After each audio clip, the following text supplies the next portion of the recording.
अस्सलाम वालेकुम।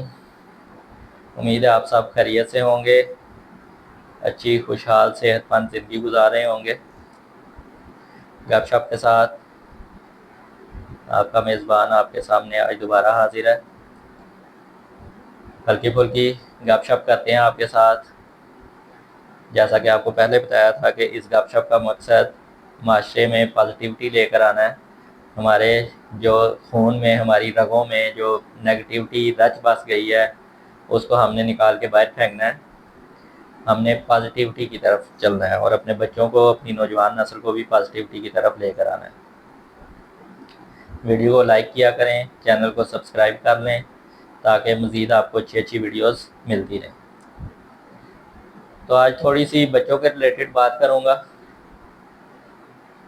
सुबह से जैसे ही हम उठते हैं तो जो बच्चों की रूटीन है वो ज़रा मैं देख रहा था अपने दाएं बाएं मुख्तलिफ बच्चों की, मुख्तलिफ घरानों की जो रूटीन है। तो मैंने सोचा आपसे थोड़ा सा इसको शेयर करूं कि मैं भी हम शायद थोड़ी सी अगर तब्दीली लाएं तो हमारे बच्चों की भी लाइफ इजी हो जाए और शायद वो कुछ ज़्यादा सीखने लग जाएं। तो अगर आप अपने घर में अपने इर्द गिर्द देखें तो सुबह के टाइम सबसे पहले हम बच्चों को नींद से जगाते हैं, उनको नमाज कुरान के लिए सबसे पहले जगाया जाता है। और नमाज और कुरान से जैसे ही वो फारिग होते हैं अपने यूनिफॉर्म बैग की तैयारी में स्टार्ट हो जाते हैं, यूनिफॉर्म पहनते हैं, नाश्ता वगैरह करते हैं और स्कूल के लिए निकल पड़ते हैं। स्कूल में 5 से 6 घंटे स्कूल में रहने के बाद जैसे ही वो अभी मुकम्मल तौर पे घर भी नहीं पहुंचे होते तो खाना खाने के साथ ही उनके कुरान पाक या कारी साहब का टाइम हो जाता है, जहाँ पे उनको घंटा या आधा घंटा मज़ीद बिज़ी कर दिया जाता है। जैसे ही वो उस चीज़ से फारिग होते हैं, कुरान पाक से, कारी साहब से फारिग होते हैं, अभी वो वहाँ से अच्छे तरीके से उठे भी नहीं होते, घर पहुँचे भी नहीं होते, तो साथ ही उनके ट्यूशन का टाइम हो जाता है। ट्यूशन पढ़ने के बाद, ट्यूशन पढ़ के जैसे ही वो घर आते हैं तो मगरिब हो चुकी होती है, शाम हो चुकी होती है। आगे उनका अगर कोई होमवर्क रह गया है तो उनको उसकी टेंशन पड़ जाती है कि अभी हमने ये होमवर्क कंप्लीट करना है, होमवर्क कंप्लीट करना है। और होमवर्क कंप्लीट करने के बाद वो डिनर करते हैं और डिनर करके बेचारे थके हारे बिस्तर पर गिर जाते हैं। तो बच्चों की ये जो रूटीन है, ये मेरी समझ से तो बालातर है कि बच्चे जो है वो मशीन बने हुए हैं। ना उनके पास कोई आउटडोर एक्टिविटी है, ना उनके पास कोई इतना टाइम है कि वो अपने पेरेंट्स के पास बैठ सकें, ना पेरेंट्स के पास इतना टाइम है कि वो बच्चों को टाइम दे सकें। तो ये जो कल्चर बन गया, ये तो एक अजीब सा कल्चर बन गया है। हम लोगों ने भी तालीम हासिल की है लेकिन हमारी रूटीन इतनी टफ नहीं थी जो आज के बच्चे की रूटीन है।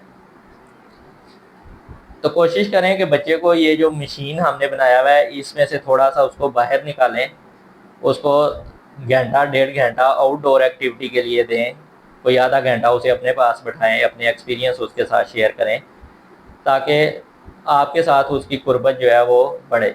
बच्चे को टोटली स्कूल, ट्यूशन, इन मामलात में मत छोड़ें, बच्चे को खुद भी टाइम दें। अब दूसरी तरफ हम देखते हैं कि बच्चा मशीन तो बना हुआ है लेकिन बच्चा उस तरह से गेन नहीं कर रहा। गेन वो बच्चा क्यों नहीं कर रहा कि उसके अंदर जो सीखने का तजस्सुस होना चाहिए, नई चीज़ को देखने का तजस्सुस होना चाहिए, वो बेचारा नई चीज़ को फोकस ही नहीं करता, नई चीज़ को देख ही नहीं पाता। तो वो उसके बारे में उसमें तजस्सुस क्या पैदा होगा और वो सीखेगा क्या। मैं आपको एक छोटी सी आम घरेलू सी एग्जांपल देता हूँ कि आप घर में अपने बाल वगैरह संवारने के लिए, अपने ड्रेस को चेक करने के लिए घर में आप शीशा यूज़ करते हैं, शीशा देखते हैं, उसके सामने खड़े होके अपने आप को ड्रेसअप करते हैं, अपने बाल वगैरह संवारते हैं, अपने आप को चेक करते हैं कि आप कैसे लग रहे हैं। तो अब वो शीशा जो आप यूज़ कर रहे हैं उसके लिए कौन सा वर्ड इंग्लिश में यूज़ करेंगे, मोस्टली बच्चे उसको नहीं जानते कि हम इसके लिए क्या वर्ड यूज़ करेंगे। उन्होंने शीशा देखा, बस अपने आप को संवारा और वो निकल गए। اور اگر وہ اس کے لیے کوئی ورڈ یوز کر بھی رہے ہیں تو وہ کہیں گے جی کہ ہم نے گلاس یوز کیا ہے، گلاس کے سامنے ہم کھڑے ہوئے ہیں۔ تو آپ اپنے بچوں سے پوچھیں، زیادہ تر بچے جو آپ کو ہے گلاس کا ہی ورڈ یوز کر کے بتائیں گے۔ اب آپ نے اپنے بچوں سے پوچھنا ہے کہ انہوں نے اپنے بال وغیرہ سنوارنے کے لیے جو شیشہ یوز کیا ہے اس کے لیے کون سا ورڈ یوز کرنا چاہیے۔ یہ آپ پوچھ کے تو کمنٹس میں مجھے بتائیں گے کہ آپ کے بچوں نے کیا جواب دیا ہے۔ اسی طرح پانی کا نل ہوتا ہے گھر میں، پانی کے نل کو کیا کہیں گے؟ تو ہم نے بچوں کو انگلش میڈیم میں تو ڈال دیا ہے، لیکن ہمارے بچے اس طرح سے سیکھ نہیں رہے۔ ریزن اس کی یہ ہے کہ موسٹلی ہمارا جو معاشرہ، ہمارے جو گھر ہیں وہاں پہ پنجابی اردو لینگویج استعمال کی جاتی ہے۔ پیرنٹس بھی جو ہے وہ زیادہ تر مائیں جو ہیں وہ پڑھی لکھی نہیں ہوتی، یا ان کی انگلش اتنی فلوئنٹ نہیں ہوتی کہ وہ بچے کے ساتھ انگلش میں بات چیت کر سکیں۔ تو ہم نے بچے کی کھچڑی بنا دیا، اس کو انگلش میڈیم، اردو میڈیم، حافظ قرآن، ناظرہ قرآن، عجیب طرح کی ہم نے جو ہے نا بچے کی کھچڑی بنا دی ہے۔